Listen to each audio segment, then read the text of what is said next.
Hello everyone and welcome to the program Midday Discuss on Global Television. I am Samuel Odi. Many thanks for joining us, and as we extray today's talking points, we'll be analyzing socio-political progress.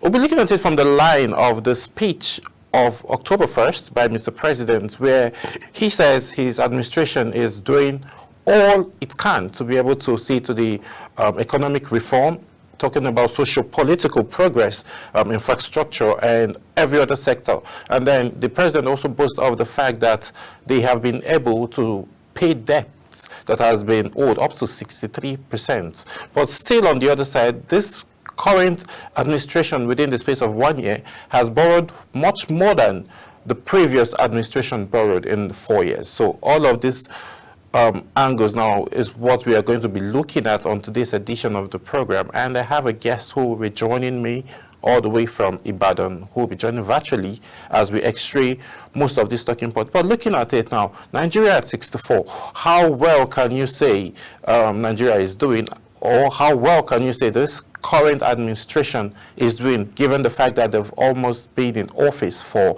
24 months?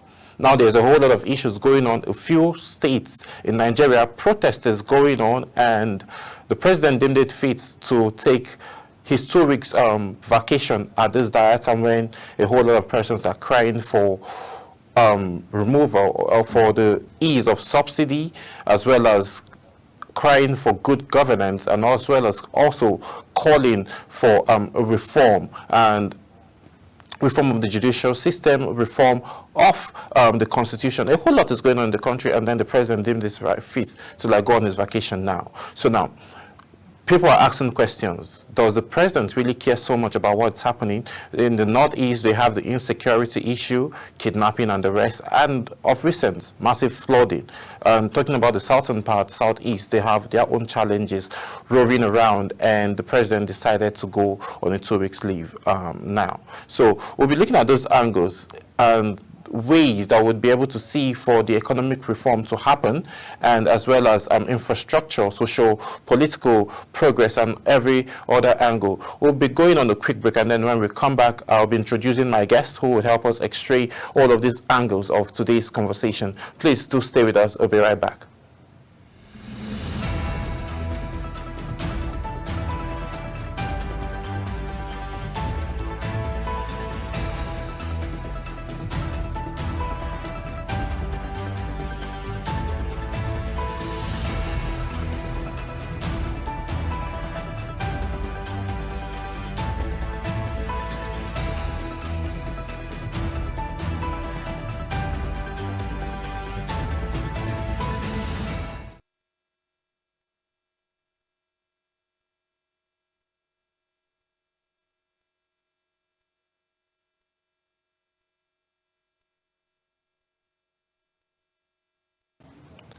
Many thanks for staying with us, and if you're just joining, this is Midday Discuss, and we're about to extray the angles of our conversation, the major talking points, which is analyzing the socio-political progress.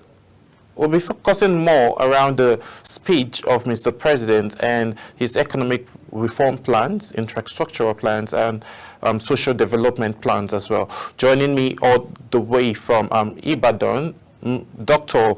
Oyebade Oyedepo. Good afternoon, sir. Hello, good afternoon, if you can hear me.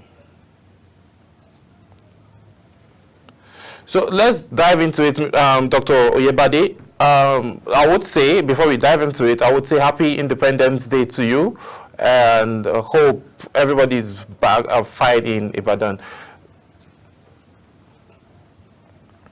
All right, let's get into the conversation. Looking at economic reform now, how well do you think the removal of subsidy have impacted Nigerian citizens?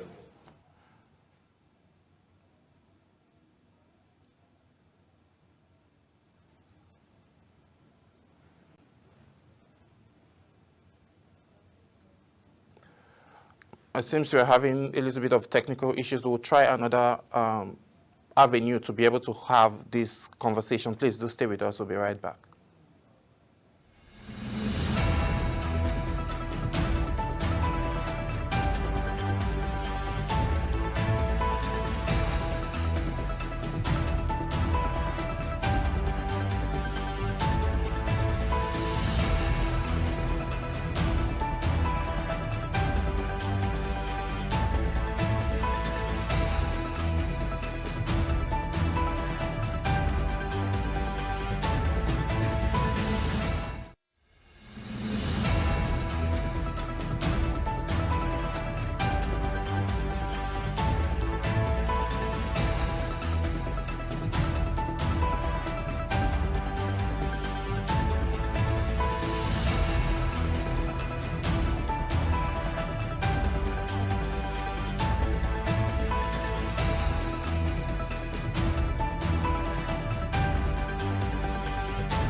Time check. It's midday. Then it's Midday Discourse. Midday Discourse is a program that covers trending local and international news, current issues, and human-related topics. Join Samuel Odi weekdays 1 p.m. on Global Television. The discussion starts here.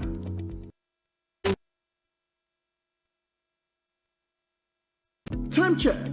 It's midday. Then it's Midday Discourse. Midday Discourse is a program that covers trending local and international news, current issues, and human-related topics. Join Samuel Odi weekdays 1 p.m. on Global Television. The discussion starts here.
Time check.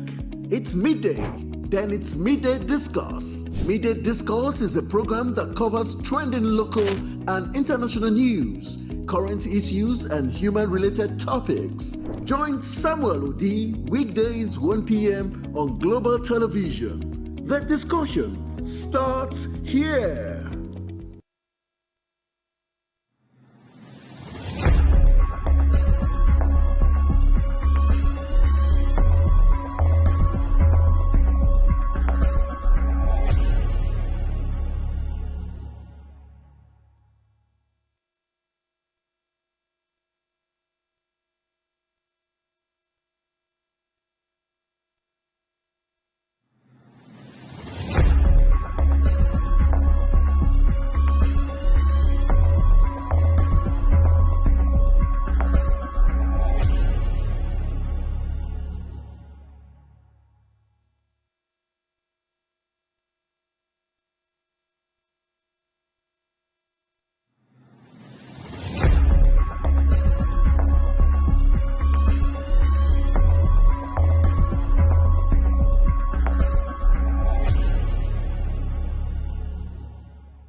Yes, many thanks for staying with us. We had to resolve the quick technical challenge, but everything is good now, and we are about to have the conversation.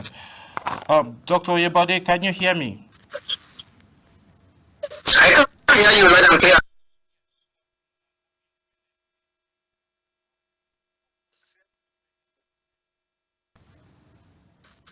I say happy independence to you also. Yes, so let's get into the conversation. Since we are analyzing social political progress, right? Let's major more on the speech of Mr. President and how his plans to resolve the economic reforms that he's talking about. But now let's just get into this conversation. How will the removal of fuel subsidy has been a major challenge now? How has this subsidized and then impacted the average Nigerian citizen? And what measures will be taken to mitigate the potential hardship or the hardship that we are facing already? So how can it be mitigated so as it will be cushioned and Nigerians will begin to enjoy the benefit of having President Bola Ahmed Tinubu as its #1 citizen? First and foremost, let me talk about the issue of the president's speech. Okay. The speech fell short of the expectations of Nigerians. Nigerians are expecting a better speech than what Mr. President gave us. In his speech, he alluded to the fact that we have several problems befalling us as a nation. He mentioned the fact that we have insecurity. He mentioned the fact that we have high cost of living. He mentioned the fact that there is unemployment. But surprisingly, he gave us confirmation that the policies introduced by his government are working. Policies will address the several problems we are having as a nation. And he emphasized the fact that the policies are already working.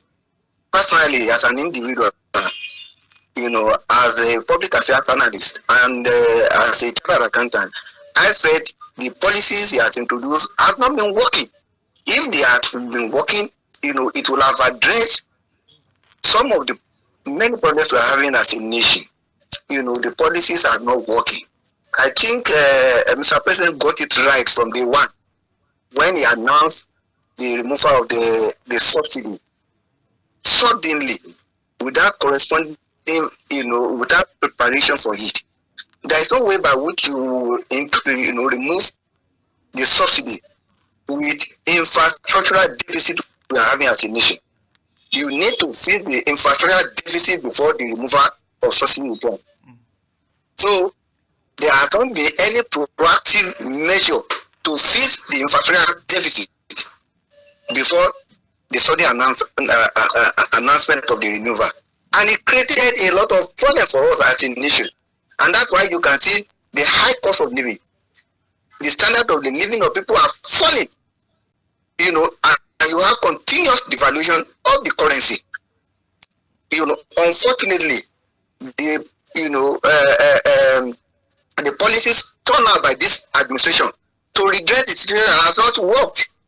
For instance, they keep on increasing the interest rate on daily basis. Things are not done that way.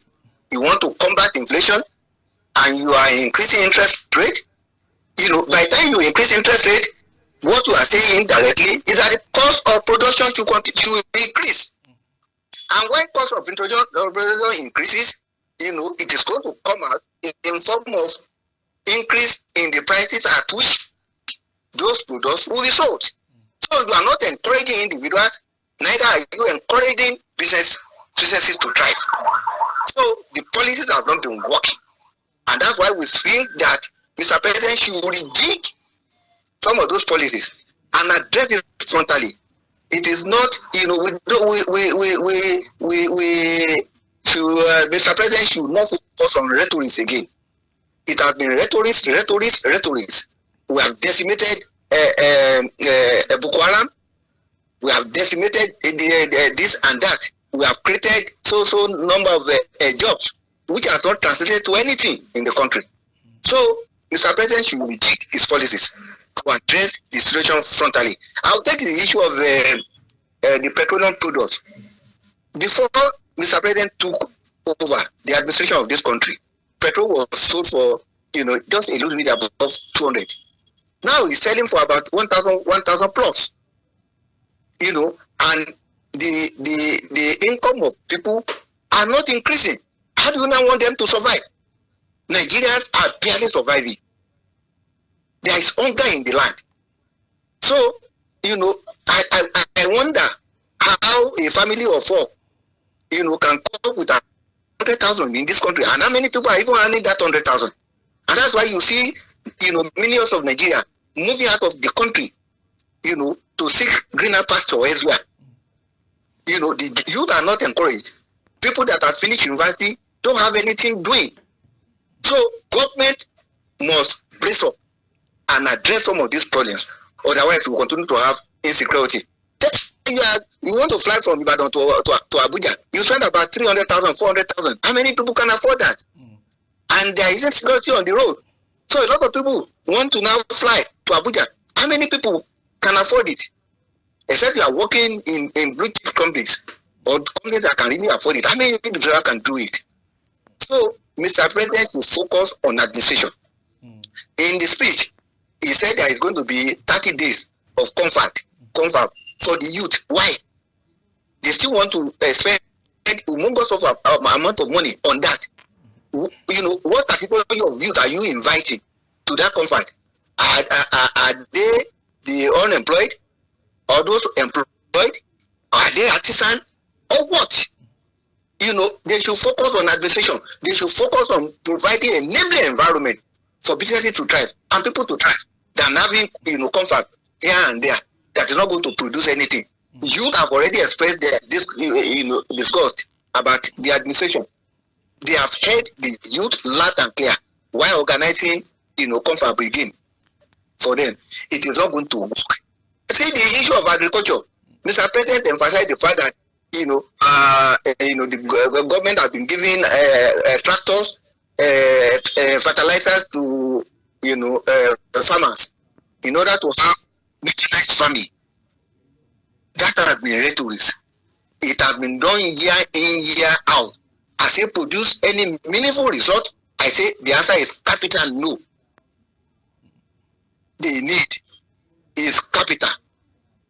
The Central Bank of Nigeria to turn off policies that will encourage them to be able to access from commercial bank at rock bottom rate, 2% at max 5%. When that is done, provide security, provide light, provide road, and encourage them, give them moratorium of about 10 years to start repaying the loan gotten from the bank, and you see things will turn out positively. But giving them, fertilizers will not redress the problem. How many of them are even getting the fertilizers? Most of those fertilizers are getting to wrong hands. We can't be doing the same thing. I expect a better result. So if the previous administration has done it and it has not worked, it should tell you that if you do it 10 times, it will not work. So, Mr. President, you understand that Nigerians are not happy. Nigerians are living from hand to mouth. You see people queuing. Even if you want to buy fuel at 1,000 naira, people are queuing to get it. So, the valuable time they should use in their offices are used, queuing to buy fuel. Things are not done that way. Okay. Mr. President promised us to be new hope. So, and he should deliver results. Yeah, Dr. Oyebade, you made mention of administration, and Mr. President has said he's going to reform his cabinet generally, and this has been said in the month of July. Sometimes they said it was going to be done in the month on the July 12th. Later on it was said to happen in the month of August. Now it was fast forwarded to the fact that it was going to happen in the month of September. Now a whole lot of persons said it was going to happen on the 1st of October. Looking at all these conversations, Mr. President still in his speech made mention of the same administration and then his cabinet, and saying the reform and then the shuffle can be done at any given time. Looking at the fact that now Mr. President is not in the country and then he has traveled for his 2 weeks vacation, do you think, despite everything happening in some states, I'm not totally certain about Ibadan if the fearless protest is happening, but it's happening in Lagos and other parts of the country, Do you think, despite everything going on, this is the right time for Mr. President to take his vacation? This is not the right time. The house is burning. He shouldn't have traveled, and the continuous assurance that he's going to tinker with the cabinet, to me, is political. If you want to do it, why announcing it to us separately? Why reiterating it? Why emphasizing it? Do it if you want to do it for the benefit of your administration and for you to have a good legacy for us in this country. He must leave a good legacy. After all, he promised us good governance, and he said we should not pity him. So he should deliver, tinker with it for the benefit of Mr. President and for the benefit of the nation, Nigeria. There are some of the ministers, that are not performing anything now. It may be as a result of the fact that the policies, given by Mr. President, the direction of Mr. President is faulty. I may not blame them hook, line, and sinker, but he knows some of the ministers that are performing and the ones that are not performing. He should do away with politics, and he did his cabinet. There are some ministers that are performing. For instance, the minister of FCC is performing. He's even blind. He's clear to the blind. The minister of Interior is performing. He has brought in some innovations, which has eased, the ways and means of people getting passports. You have the minister of Works doing wonderfully well. There are a handful of some of them that are doing very well. Whereas there are some that you cannot even hear their name. If you mention the ministry, there are some you don't even know their ministers and minister of state. And Mr. President, you also reduce cost of governance. If you are saying that we should tighten our belt, it should start from the leadership. Mr. President should lead by example. If you are sick, come to UCH here to come and access healthcare delivery and services. So it should start from above. See, the legislators spending about 160 million each to procure, vehicles. That is insensitivity. And that's why I said government have not lived by example. Reduce cost of governance to a BRS minimum. This is the most unwieldy cabinet we have since the independence of Nigeria. We have about 48 ministers. What are they doing with it? And each of those ministers will have their retinue of officers. How do you reduce cost of governance like that? And you said members of the public should tighten their belt. We have a savings as a result of the fact that you have removed subsidy. Rather than us seeing infrastructural development, we are seeing the money going out in form of cost of governance. This shouldn't be done that way. And you now see the government giving palliatives to people. How many palliatives will redress the situation? Provide infrastructures, provide a enabling environment for people to thrive. Forget about all these palliatives. Even those palliatives are being, used to siphon the resources of the nation. And that's why I said Mr. President should even sit down on his own, appraise his own performance, even the performance of the ministers. Some of the, like I said, some of the ministers are not performing, but Mr. President has also lived up to expectation. He needs to brace up to be able to deliver results. Let's look at accountability of the whole administration and the way approaches have been. Talking about the assessments, Mr. President spoke about KPI for all ministers, everybody in his cabinet. Do you think when these KPIs are being reviewed, do you think a handful of these ministers would be, sent packing? Not a handful.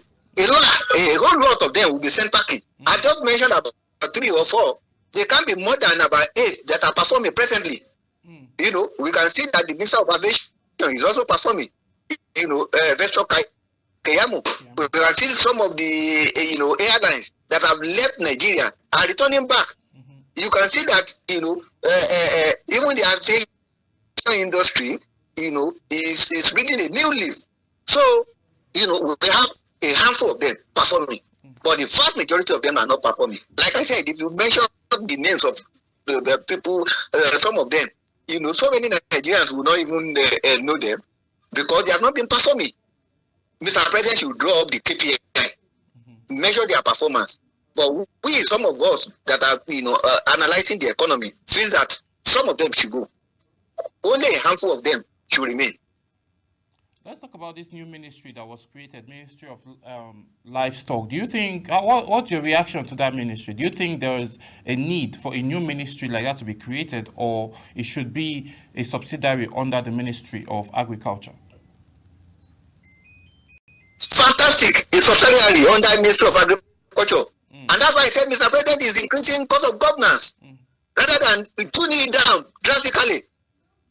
Why do you have Ministry of Livestock when you have Ministry of Agriculture? What are they doing?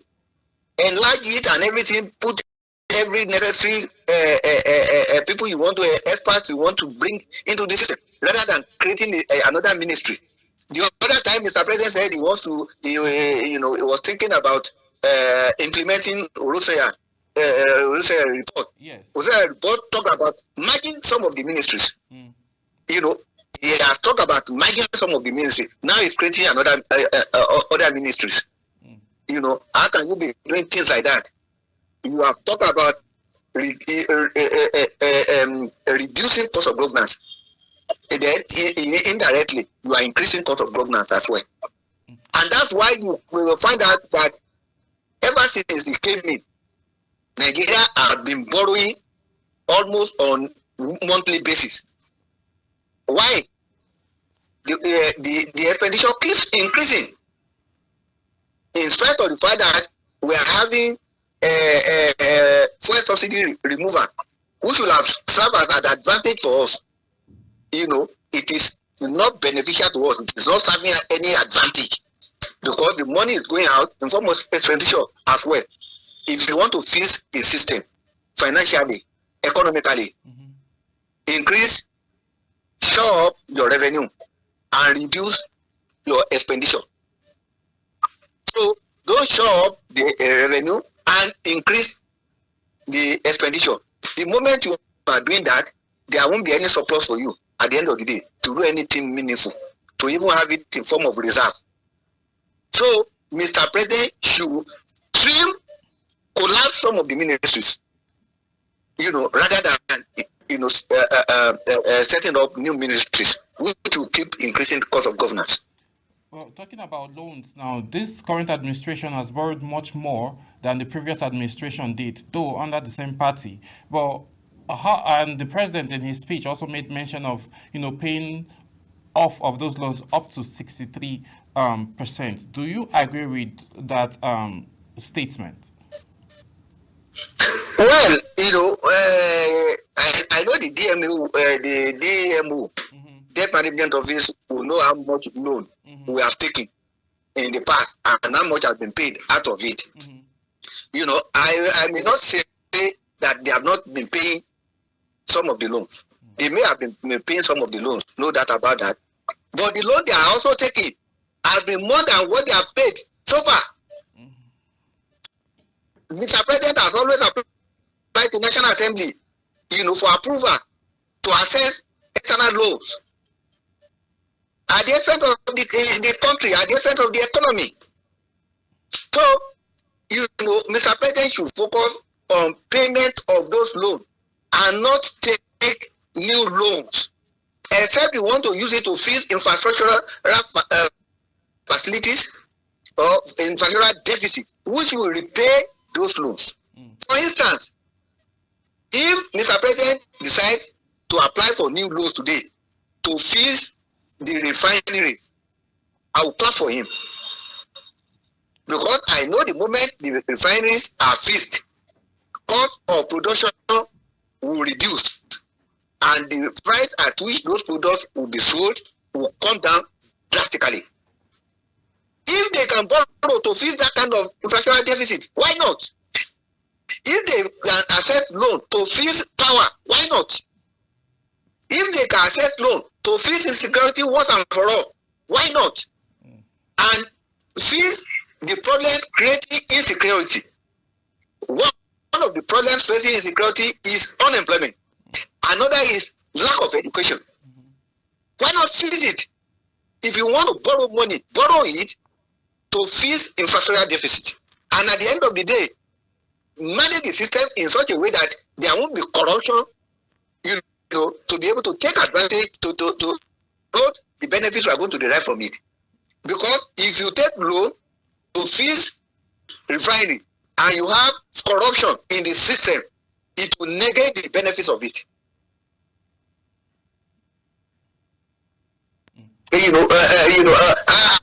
I'm not against loan, but I'm against the fact that they are borrowing and we are not seeing the benefits of those borrowing. Things are difficult in this country. You know, there is no even people in the average category again. It is either you are rich or you are excessively poor. No more middle class. You know, because of the fact that there is inflation, high cost of goods and services.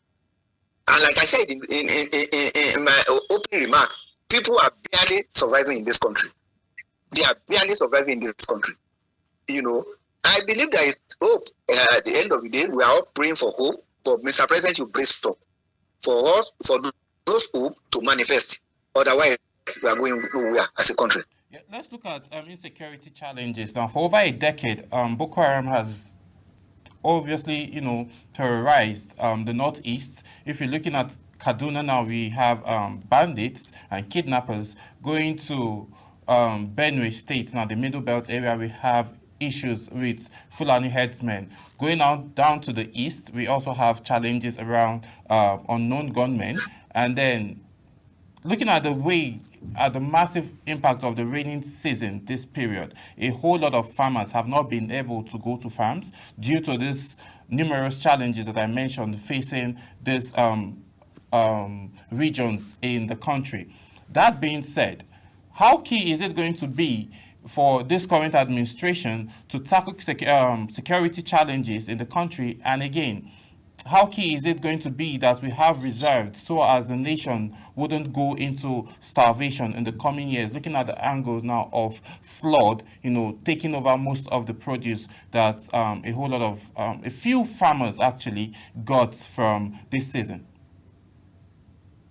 Well, you know, government, you know, by government, year in, year out, have been paying lip service to insecurity in this country. And that's why we have not ended it. And I believe that some people are even living fat on it.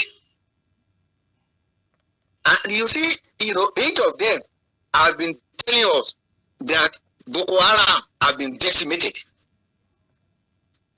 We have eliminated 300, 3,000, this and that. Yet, you can see insecurity pervading in the country.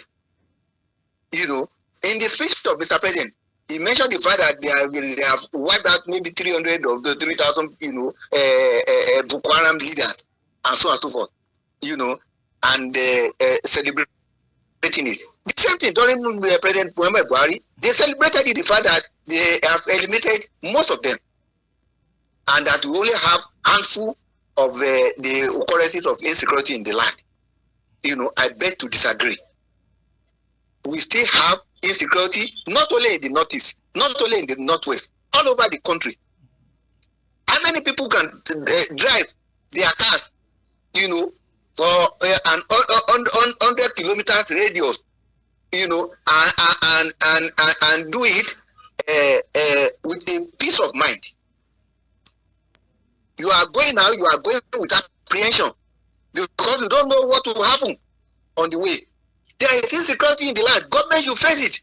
And one of the, you know, objectives of governance is provision of security.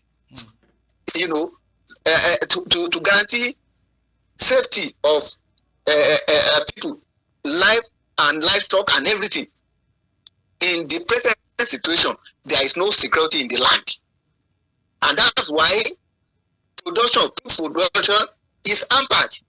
People cannot go to their farm, not only in the northwest, but all over the country. Government at all levels should brace up, fix the insecurity once and for all. Fix it once and for all. If they need hardware, if they need equipment, if they need logistics, if they need what do I call it? The software and everything, equipment necessary, government should provide it in such a way that these people will be disseminated once and for all. We shouldn't pay lip service to it.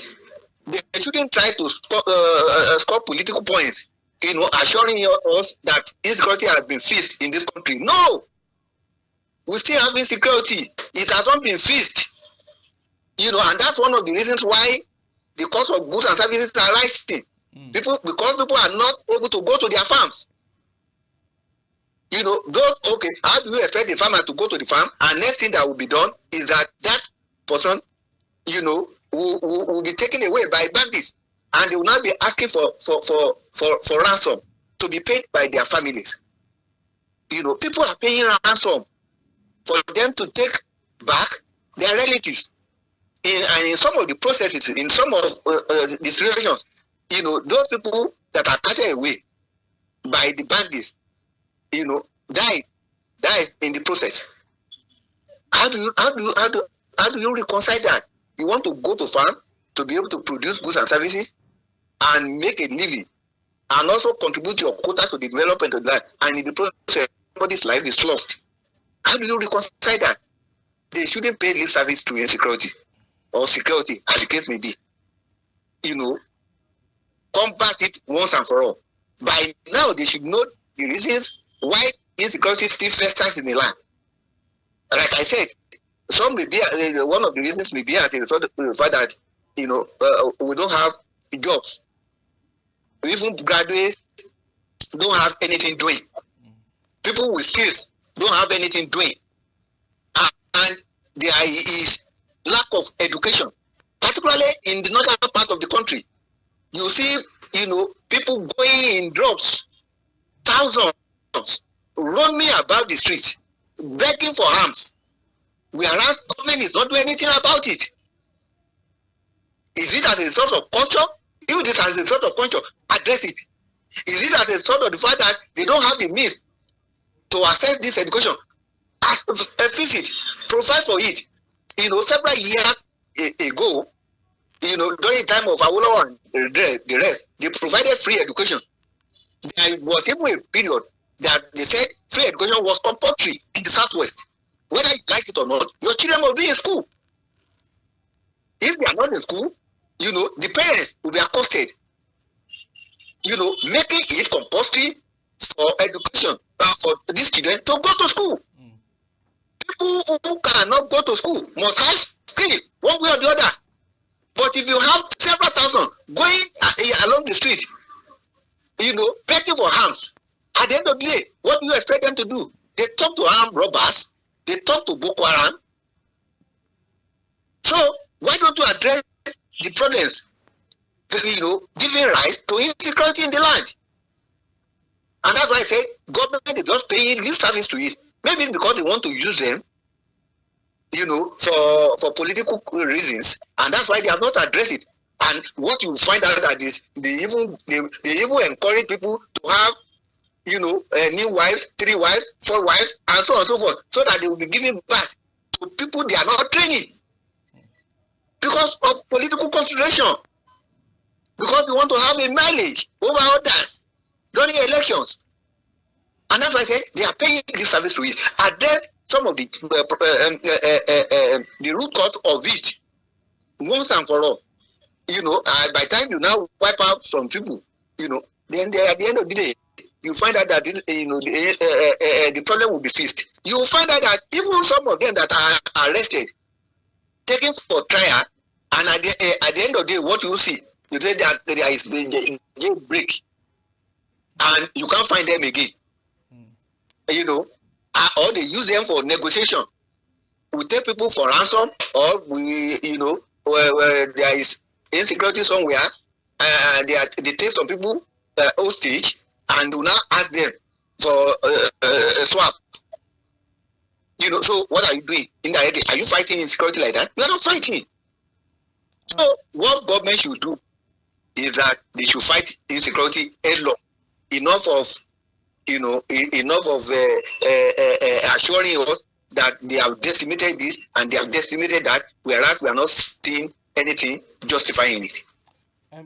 Doctor, you made mention of deficits being paid on a monthly basis from the previous administration down to this administration.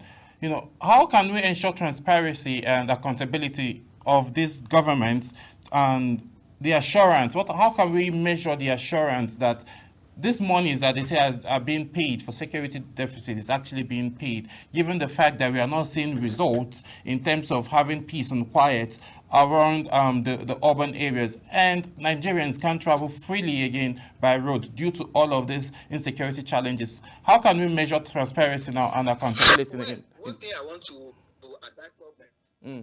One thing I want to do is to build institutions, not individuals. They should strengthen the arm of the government, particularly EFCC, ICPC, and all other anti-corruption agencies. Strengthen them. Make sure they are unbiased. And if they are doing their job, don't frustrate them. Make sure that there is somebody is above the law of the land. If somebody is caught perpetrating criminal activities or corruption, ensure the person faces the law squarely. In a situation where some people are above the law, you cannot arrest them the way you are arresting others. You are already saying people should be corrupt, or because some people have political affiliation with you, or they are friends of the system, they are above the law. You are not building institution. Build institution in such a way that when you are no longer there, or people who are there, I have the conscience of God. People who are ready to do it, people who are upright are there. It is not only when they are there that the system should work. Make everything seamless. Build the institution, and ensure that each of the ministries, agencies of government, all the MDAs are also accountable. How many of the ministries, departments, and agencies of the government are auditing their accounts? And compel it, make it compelling for all ministries' account to be audited by external auditors. And also the government accounts will also be audited by external auditors. And they shouldn't be audited far, in arrears. Account of 2023 should be done in 2024. Publicize it. But when your accounts are not audited, maybe they are only audited internally, and those people that are doing the internal auditing, are within the mercy of the government. They may not do the right thing. They may not expose them if they are doing something illicit. So strengthen the system in such a way that there is going to be external auditing of the accounts of the government, federal government, state government, and the local governments, and make it transparent. Publicize it for people to contribute. So by the time you are doing all those, there is going to be you will reduce atrocities to a large extent. But if you continue to do it the way it has been done in the past, there is no way by which corruption will not continue to thrive in the land. So what Mr. President should do is do this newly. He is an accountant by training. He should ensure they have those transparency. All right. Thank you so much. And he will have his name in good. All right, thank you so much, Dr. Oyebade Oyedepo. This is how much time will permit us to take on today's edition, and we thank you for all your recommendations, and we're hoping that the government will take cues about the key areas that you've actually mentioned. We really appreciate you for joining us on today's conversation. Thanks for having me. All right, that's how much time will permit us to take. Just had a conversation with Dr. Oyebade Oyedepo, who is a public affairs analyst, and a lot of cues should be taken from our conversation, given the fact that auditing the federal account and making sure that the said amount that is being paid for security deficit is actually being looked into, so we could have enough peace and stability within the regions where are being faced majorly with high rates of insecurity. That's how much time will permit us to take. I am Samuel Odi. I'll see you again tomorrow as we explore other angles of the nation's conversations. Bye for now.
Located in the center of Nigeria, within the Federal Capital Territory, Abuja is the most